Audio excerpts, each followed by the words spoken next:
आज की इस वीडियो में बात करेंगे बीए बीएससी बीकॉम के 5th सेमेस्टर में जो एक अनिवार्य को करिकुलर सब्जेक्ट होता है जिसका नाम है analytic ability and digital awareness. तो उसी से जुड़े सारे के सारे क्वेश्चन इस वीडियो में होंगे, तो वीडियो को एंड तक जरूर देखते रहिएगा। और चलिए वीडियो को शुरू करते हैं। ये क्वेश्चन आप सभी को मालूम है कि को करिकुलर यानी अनिवार्य प्रश्न पत्र वाले सब ऑब्जेक्टिव होते हैं, आप सभी को मालूम ही है। ठीक है, तो चलिए वीडियो को शुरू करते हैं। आज की इस वीडियो का भैया पहला प्रश्न है कि जिस प्रकार पत्थर का संबंध कठोर से है उसी प्रकार रबर का संबंध किससे है। मतलब कि जो पत्थर होता है तो क्या होता है, वो कठोर होता है, और रबर क्या होता है, एक तरीके से बोल सकते हैं बहुत ही मतलब कि लचीला है, मुलायम बोलते हैं। ठीक है, इसको तो इस प्रश्न का सही उत्तर सिंपल सा हो जाएगा भैया, मुलायम। ठीक है भाई, पत्थर का संबंध कठोर हो गया पत्थर, और जो रबड़ होता है वो क्या होता है, एकदम लचीला होता है, मुलायम होता है। ठीक है, तो सिंपल सा उत्तर सिलेक्ट करेंगे बा। इसी प्रकार के आपको प्रश्न देखने को मिलेंगे। ठीक है, ध्यान रखेंगे, आपको हम आगे आगे बता रहे हैं किस किस प्रकार के प्रश्न आएंगे। ठीक है, अगला प्रश्न है कि भैया जिस प्रकार गर्म का संबंध भट्ठी से है उसी प्रकार ठंडा का संबंध किससे है। ठीक है भैया, घड़ा से है, मौसम से है, एसी से है, या फिर ठीक है रेफ्रिजरेटर से है। आपकी जानकारी के लिए बता दें, यहाँ पर आप लोगों को व्याख्या भी दी जाएगी। ठीक है, मतलब व्याख्या दी है, आपके जब पेपर होगा तो उसमें नहीं होगी, इस बात को ध्यान रखेंगे। ठीक है, जिस प्रकार भट्ठी गर्म होती है उसी प्रकार जो ठीक है रेफ्रिजरेटर होता है वो ठंडा होता है। तो सही उत्तर इसका हो जाएगा सा नंबर उत्तर। ठीक है, यानी कि भाई भट्ठी गर्म होती है। ठीक है, और जो ठंडा होता है वो भैया क्या मतलब कि गर्म का संबंध भट्टी से है और ठंडा का जो संबंध है वो रेफ्रिजरेटर से है। ओके, सिंपल सा प्रश्न। आपको इस प्रकार के प्रश्न देखने को मिलेंगे, कुछ रीजनिंग के क्वेश्चन देखने को मिलेंगे, कुछ मैथमेटिक्स पे क्वेश्चन देखने को मिलेंगे। ठीक है, ध्यान से सुन लीजिए। पहले कुछ कंप्यूटर से जुड़े क्वेश्चन आएंगे, कुछ इंटरनेट से जुड़े क्वेश्चन आएंगे। ठीक है, कुछ आपको रीजनिंग से जुड़े क्वेश्चन आएंगे। ठीक है, कुछ आपको मैथमेटिक्स से जुड़े क्वेश्चन आएंगे। ठीक है, और कुछ आपको इंग्लिश वाले कुछ वर्ड्स हैं उनके बारे में पूछा जाएगा। ठीक है, इंग्लिश से जुड़े क्वेश्चन आएंगे। ठीक है, तो इन्हीं तीनों चारों पांचों चीज़ों का कॉम्बिनेशन है, उसी का पूरा पेपर होगा। लेकिन ज़्यादातर जो क्वेश्चन आते हैं वो कंप्यूटर और इंटरनेट से जुड़े आते हैं, जहाँ तक मैंने मॉडल पेपर देखा है, क्योंकि कुछ यूनिवर्सिटी में परीक्षाएं हो चुकी हैं। ठीक है, तो हम आपको ज़्यादातर जो फोकस किए हैं वो कंप्यूटर और इंटरनेट वाले क्वेश्चन पे किए हैं, जो कि आप हमारे पिछले भी वीडियो जाके देख सकते हैं। ठीक है, ओके, आते हैं नेक्स्ट प्रश्न पे। नेक्स्ट प्रश्न कह रहा है कि भैया जिस प्रकार हाथ का संबंध घड़ी से उसी प्रकार पैर का संबंध किससे है। तो भैया हाथ में क्या पहनी जाती है, घड़ी, और पैर में क्या पहना जाता है बताइए। कपड़े तो पहने नहीं जाते पैर में। ठीक है ना, तो पैंट पहनी जाती है। ठीक, पैर का मतलब ये हो गया कि तौलिया से। ठीक है, तो सही उत्तर इसका हो जाएगा जूते। ठीक है, आप हाथ में घड़ी पहनते हैं और पैर में जूते पहनते हैं, सिंपल सा उत्तर। ठीक है, ओके, ध्यान रखना आप बहुत सारे छात्र पैंट ना सिलेक्ट कर दें कि पैर में भैया तो हम क्या पहनेंगे। ठीक है, मतलब कि क्या पहनेंगे, पैंट ना सेलेक्ट करना, इस बात को ध्यान रखेंगे, जूते सेलेक्ट करना। ओके, अगला प्रश्न है कि जिस प्रकार प्रथम का संबंध अंतिम से है उसी प्रकार वफादारी किससे संबंधित है। तो सिंपल सा उत्तर भैया जो प्रथम का संबंध है, मतलब प्रथम फिर लास्ट यानी कि अंतिम, वफादारी, और वफादारी का जो उल्टा हो जाएगा वो क्या हो जाएगा, विश्वासघात। मान लीजिए आप किसी के साथ वफादारी कर रहे हैं, ठीक है, और अचानक से आप उस पर विश्वास करने लगे, ट्रस्ट करने लगे, लेकिन ऐसा कहीं मोड़ आ जाए कि आप बोल दें कि भैया आपको ये काम करना है और मैं इमरजेंसी है, मैं जा रहा हूँ और आप इस काम को जरूर कर दीजिएगा, अदरवाइज बहुत ही मतलब कि अनहोनी हो सकती है। तो वो क्या करे, वो आपका काम ना करे। ठीक है, जो आप बता के गए हैं और आप इस पर विश्वास करते हो, तो वो क्या हो गया भैया, विश्वासघाती तो हो गया। ठीक है, तो विश्वासघात के बहुत सारे उदाहरण हैं, आप अलग अलग भाषाओं में समझ सकते हैं। ठीक है, ओके, कभी कभी मान लीजिए कि जिस पे आप विश्वास करते हैं वही आपको धोखा दे देता है, तो खासकर ऐसा होता ही, आप सभी को मालूम है कि वो चाहे प्यार में हो या फिर ऐसे ही कॉमन आपका दोस्त यार हो, जिस पे विश्वास ज़्यादा हो विश्वासघात करता है। ठीक है, विश्वास तोड़ता है। चलिए नेक्स्ट क्वेश्चन पे आते हैं। हालांकि और नेक्स्ट क्वेश्चन आपके परीक्षा में इस प्रकार का आ सकता है कि लिखना पेज ब्रश, मतलब कि, तो मतलब इसका ये है कि जैसे कि आप लोग देखते नहीं कि कहाँ लिखा जाता है भैया, पेज पे तो लिखेंगे, किसी कोई कोई पेज है तो उसी पे लिखेंगे। उसी तरह ब्रश का मतलब क्या होगा, तो ब्रश का मतलब होगा ब्रश से क्या किया जाता है, पेंटिंग की जाती है, रंगा जाता है। ठीक है, तो सही उत्तर सा हो जाएगा, रंगना होता है। ठीक है, ओके, और यहाँ पर आपको व्याख्या भी दी गई, जिस प्रकार लिखने के लिए पेन का प्रयोग किया जाता है, ठीक है, या फिर पेज में लिखा जाता है, उसी प्रकार रंगने के लिए ब्रश का प्रयोग किया जाता है। ठीक है, अगला प्रश्न है कि फर्नीचर बढ़ई, यानी कि जो फर्नीचर होता है वो कौन बढ़ाता है, बढ़ई बनाता है, और दर्जी क्या करता है, पेंटर का काम करता है, मूर्ति बनाता है, फिर कुम्हार का काम करता है। तो सिंपल सा उत्तर लिखेंगे भैया, जो फर्नीचर होता है वो बढ़ई बनाता है, या फिर बढ़ई फर्नीचर बनाता है, जो दर्जी होता है वो कपड़े सिलता है। तो सही उत्तर 12 नंबर हो जाएगा। ठीक है, अगला प्रश्न है भैया कि व्हेल स्तनपायी और सांप क्या है। ठीक है। यानी कि जो व्हेल ठीक है, मछली आपने सुना होगा, ठीक है, तो क्या होती है, स्तनपायी होती है, जबकि जो सांप होता है, ठीक है, उसके बारे में बताना, तो जो सांप है ना वो सरीसृप होता है। ठीक है, सही उत्तर इसका आ नंबर हो जाएगा। ओके, अगला प्रश्न आप लोगों के समस्त प्रस्तुत है। प्रश्न ये कह रहा है कि जैसे कि मैराथन का संबंध रेस से है, उसी तरह ठीक है, हाइबरनेशन का संबंध किससे है। ठीक है, तो इस प्रकार के भी प्रश्न आपको इंग्लिश से भी जुड़े क्वेश्चन देखने को मिलेंगे। तो सिंपल से यहाँ पर उत्तर मतलब व्याख्या लिखी गई, जिस प्रकार मैराथन एक प्रकार की रेस होती है, उसी प्रकार ठीक है हाइबरनेशन एक प्रकार की स्लीप यानी कि निंद्रा होती है। ठीक है, तो इस प्रकार उत्तर लिखेंगे, ध्यान रखेंगे। तो सही उत्तर इसका कौन सा हो जाएगा, ऑप्शन नंबर सा नंबर। ठीक है, स्लीप स्लीप। ठीक है, और अगला प्रश्न है भाई कि डॉक्टर का संबंध हॉस्पिटल यानी कि अस्पताल से है, तो शिक्षक का संबंध किससे है। तो सिंपल सा उत्तर लिखेंगे कि जिस प्रकार अस्पताल में डॉक्टर रहते हैं, उसी प्रकार स्कूल में कौन रहता है, शिक्षक रहते हैं। ठीक है, तो सिंपल सा द नंबर से उत्तर हो जाएगा। ओके, चलिए नेक्स्ट क्वेश्चन देख लेते हैं। नेक्स्ट क्वेश्चन आपको कुछ इस प्रकार के देखने को मिलेंगे आपके एग्जाम में कि यदि 1 मार्च 1997 को शुक्रवार था। ठीक है, एग्जाम्पल के लिए मानते हैं कि 1 मार्च 1997 ईस्वी को दिन था शुक्रवार, तो 1 मार्च 2000 ईस्वी को कौन सा दिन होगा। ठीक है, इन अवसरों में से कौन सा सही उत्तर होगा। ठीक है, कौन सा सही उत्तर होगा वो आपको बताना, बाकी आपको यहाँ पर बहुत सारे यहाँ पर आपको मतलब उसकी व्याख्या की गई है, तो ध्यान से सुनेंगे। यदि 1 मार्च 1997 को शुक्रवार है, तब 1 मार्च 1998 प्लस 1 दिन शनिवार पड़ेगा। 1 दिन इसलिए लगाया गया क्योंकि कभी कभी आप लोगों को मालूम है कि जो फरवरी होती है वो 28 और कभी कभी 29 दिन की होती है। ठीक है, इसलिए एक दिन प्लस किया गया। ठीक है, 1 मार्च 1999 को रविवार और 1 मार्च 2000 बराबर रविवार प्लस 2 मंगल हैं, तो इसलिए सही उत्तर इसका हो जाएगा क्या, बताइए कमेंट सेक्शन में आपसे भी सही उत्तर क्या होगा। चलिए बताइए, जिन जिन छात्रों को मालूम है, तो हो जाएगा ऑप्शन नंबर 7। ठीक है, मंगलवार ही। ठीक है, सिलेक्ट कर लीजिएगा आप लोग ये वाला ऑप्शन। ओके, अब अगले प्रश्न की ओर बढ़ते हैं, देखते कौन सा है।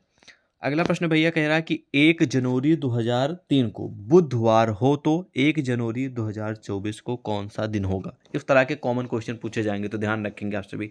तो 1 जनवरी 2003 को बुधवार हो तो 1 जनवरी 2000 को कौन सा दिन होगा, चलिए बताइए। तो यहाँ पर व्याख्या भी की गई है कि 1 जनवरी 2003 को बुधवार है, तब 1 जनवरी 2004 को बुधवार प्लस एक दिन गुरुवार, यानी कि कौन सा दिन होगा, बताइए कमेंट सेक्शन में।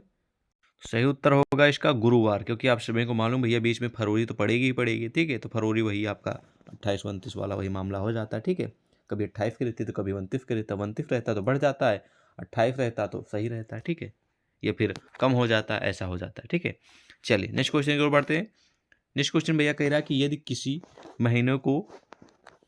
किसी महीने की 7 तारीख को शुक्रवार है तो 22 तारीख को कौन सा दिन होगा। मान लीजिए एग्जाम्पल के रूप में कि जनवरी ये महीना चल रहा है। ठीक है, तो जनवरी जो आने वाली तारीख 7 है उसको शुक्रवार पड़ेगा। ठीक है, तो जो 22 जनवरी आएगी तो उसको कौन सा दिन पड़ेगा। तो सिंपल सा कैलकुलेट कर लेंगे आप लोग, कोई इसमें टेंशन लेने वाली बात नहीं, और बिल्कुल सिंपल सा प्रश्न है, बस आपको समझने की आवश्यकता होती है। ठीक है, तो सही उत्तर इसका बताइए कमेंट सेक्शन में, अगर आपको मालूम है तो सही उत्तर हो जाएगा शनिवार पड़ेगा। कौन सा दिन पड़ेगा, आ नंबर शनिवार। व्याख्या की गई, आप लोग पढ़ भी सकते हैं ध्यान से। ठीक है, अगला प्रश्न है, ये प्रश्न ये कह रहा है, ध्यान से सुनेंगे, कि यदि कोई वर्ष जो लीप वर्ष नहीं है, कोई वर्ष जो लीप वर्ष नहीं है का पहला दिन शुक्रवार हो तो उस वर्ष का आखिरी दिन कौन सा होगा। अब जान लीजिए लीप वर्ष क्या होता है, तो आपकी जानकारी के लिए बता दें, लीप वर्ष जो होता है ना, ये हर 4 साल के बाद 5वां साल जो होता है वो लीप वर्ष होता है। ठीक है, हर साल मतलब कि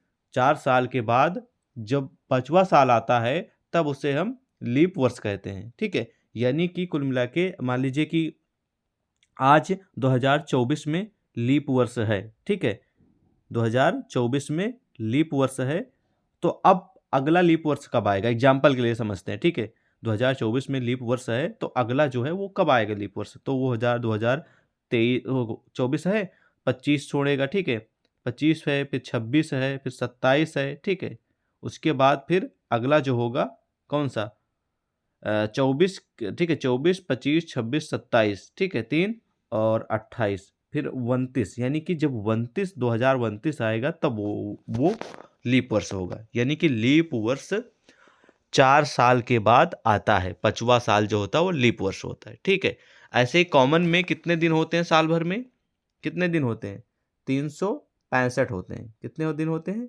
365 दिन होते हैं। कितने होते हैं? 365। और जब लीप वर्ष आता है तो हर 5वें वर्ष आप सभी देखने को मिलेगा कि साल में जब लीप वर्ष आता है तो वो 366 दिन हो जाते हैं। ठीक है, इस बात को ध्यान रखेंगे। ओके, उत्तर इसका हो जाएगा ऑप्शन नंबर बा। ठीक है, शुक्रवार। ओके, चलिए अगला प्रश्न है कि यदि किसी महीने का छठा दिन मंगलवार हो तो उस महीने की 28 तारीख के 5 दिन पहले कौन सा दिन होगा? ठीक है, तो सिंपल सा बस आपको यहाँ पर दिमाग लगाना है बस। सही उत्तर हो जाएगा कौन सा? शुक्रवार। ठीक है, ब नंबर सही उत्तर होगा। ओके, अगला प्रश्न है कि कौन सा अक्षर एक व्यंजन है और आर के बाद आता है? ठीक है, यानी कि ये सारे क्वेश्चन आपके ABCD से संबंधित है कि भैया कि एस से पहले क्या आएगा, या फिर व्यंजन मान लीजिए कि ABCD में आर से पहले क्या आएगा, जेड से पहले क्या आएगा। ठीक है, और ABCD में सी के 5वां वर्ड कौन होगा, ये सब इसी तरह क्वेश्चन देखने को मिलेंगे। ठीक है, तो ये क्वेश्चन भैया पूछ रहा है कि कौन सा अक्षर एक व्यंजन है और आर के बाद आता है। ठीक है, तो इसका सही उत्तर हो जाएगा, ऑप्शन नंबर बताइए कौन सा सही होगा? सही उत्तर हो जाएगा एस। ठीक है, आ नंबर। ठीक है, अंग्रेजी वर्णमाला का अंतिम अक्षर क्या है? तो ये किसी कौन नहीं जानता है, सब जानते हैं। ठीक है, तो जेड ही है, आप सभी जानते हैं, इसको बताने की आवश्यकता नहीं। घुटना शब्द में कौन सा अक्षर मौन है? ठीक है, तो घुटना शब्द में जो अक्षर मौन है वो है एन। ठीक है, याद रखेंगे, घुटना। ठीक है, घुटना। ओके, अगला प्रश्न है कि किस अक्षर का उच्चारण ई के एस की तरह किया जाता है? ठीक है, तो सही उत्तर इसका हो जाएगा ऑप्शन नंबर एक्स। ठीक है, ई के बोलते नहीं एक्स, तो वहां पर ई के एफ नहीं आता, एक्स बोलते नहीं, एक्स मतलब ई भी आता, के भी आता और एस भी आता, एक्स बोलते हैं। तो ठीक है, तो आ नंबर सही उत्तर होगा। अगला प्रश्न भैया कह रहा है कि वी से पहले कौन सा अक्षर आता है? तो सभी जानते हैं वी से पहले आता है भैया कौन सा? कमेंट सेक्शन में बताइए, यू वी। ठीक है, तो यू आएगा सही उत्तर। अगला कि अंग्रेजी वर्णमाला में 12वां अक्षर कौन सा है? ठीक है, तो 12वां अक्षर जो है वो है एम। ठीक है, तो ये ABCD पीरियड करीब करीब 5 से 6 क्वेश्चन जरूर देखने को मिलेंगे परीक्षा में, ध्यान रखेंगे। ठीक है, ओके, अब अगला प्रश्न है कि भैया यात्रा के समय भी उपयोग किया जा सकता है, यानी कि अगर मान लीजिए कहीं आप लोग जा रहे हैं, ट्रेन से जा रहे हैं, बस से जा रहे हैं, तो आप लोग मोबाइल यूज करते हैं। ठीक है, और कंप्यूटर भी ले जा सकते हैं, मतलब कि चलाते हुए। ठीक है, उपयोग करते हुए लैपटॉप, तो इनमें से भैया सही उत्तर हो जाएगा लैपटॉप। तो आप चला सकते हैं, डेस्कटॉप नहीं चला पाते क्योंकि उसमें भाई लाइट की जरूरत होती, प्लस आपको मॉनिटर लेना पड़ेगा, फिर बड़ा का CPU, फिर कीबोर्ड, फिर माउस। तो आसान है, लैपटॉप आप यूज कर सकते हैं। तो सही उत्तर आ हो जाएगा। अगला है कि कंप्यूटर आधारित अधिगम का लाभ है कौन सा? उत्तर हो जाएगा आ नंबर, स्वागत, स्वयंगत करता है। ठीक है, वो मेन मेमोरी कहाँ जाता है, मतलब कि कंप्यूटर की मेन जो मेमोरी होती है उसको क्या कहा जाता है? तो कंप्यूटर की मेन मेमोरी को मेमोरी यूनिट के नाम पे जाना जाता है। ठीक है, ठीक है, इन ऑप्शनों में से इस बात को ध्यान रखेंगे। ठीक है, विप्र केस की भांति बंद किया जा सकता है, जैसे कि आप लोग देखते हैं कि कुछ चीज जैसे इसको हिंदी में बोलते इटाइची बोलते नहीं, उसको आप लोग खोलते हैं फिर कपड़ा रख के बंद कर देते हैं। ठीक है, या फिर बक्सा बोल सकते हैं आप लोग, बॉक्स बोल सकते हैं। ठीक है, तो ब्रीफकेस की भांति बंद किया जा सकता है किस चीज़ को? तो सिंपल सी बात भैया, लैपटॉप कंप्यूटर को आप बंद कर सकते हो। उसी तरह भैया उसको उठाया फिर उसको बंद कर दिया। ठीक है, अगला प्रश्न है कि भैया डिजिटल कंप्यूटर तथा एनालॉग कंप्यूटर की मिश्रित तकनीकी से क्या बना है? ठीक है, डिजिटल कंप्यूटर और एनालॉग कंप्यूटर को मिलाकर जिस चीज़ को बनाया गया है, ठीक है, उसका नाम है हाइब्रिड कंप्यूटर। अगला कि कंप्यूटर के मूल प्रकार निश्चित किए गए हैं। कंप्यूटर के मूल प्रकार निश्चित किए गए हैं किसमें? किस कंप्यूटर में? तो सही उत्तर इसका हो जाएगा ऑप्शन नंबर द, वो इनमें से कोई नहीं में, क्योंकि भाई किसी में भी मूल प्रकार का निश्चित नहीं किया गया, इसलिए इसमें से कोई नहीं सही उत्तर होगा। ठीक है, अगला प्रश्न है कि कंप्यूटर की समस्त मशीन या उनसे मिलकर बनी संरचना किस नाम से जानी जाती है? बहुत ही पॉपुलर क्वेश्चन, ध्यान रखेंगे। ठीक है, बहुत ही टॉप लेवल का है। ठीक है, कंप्यूटर की समस्त मशीन या उनसे मिलकर बनी संरचना को जिस नाम से जानते हैं उसका नाम है हार्डवेयर। ठीक है, हार्डवेयर से तो बना रहता है जिसको हम टच कर सकते हैं। ठीक है, सॉफ्टवेयर तो आप टच नहीं कर सकते, सिर्फ उसको फेल कर सकते हैं। ठीक है, सॉफ्टवेयर को।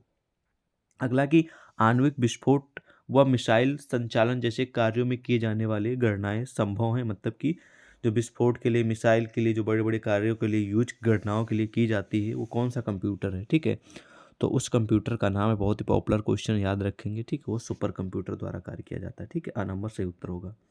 अगला है कि CVT का पूरा नाम क्या है? तो CVT का पूरा नाम कमेंट सेक्शन में बता सकते हैं जिनको मालूम। तो CTV का पूरा नाम होता है कांस्टेंट, ठीक है, वोल्टेज ट्रांसफार्मर।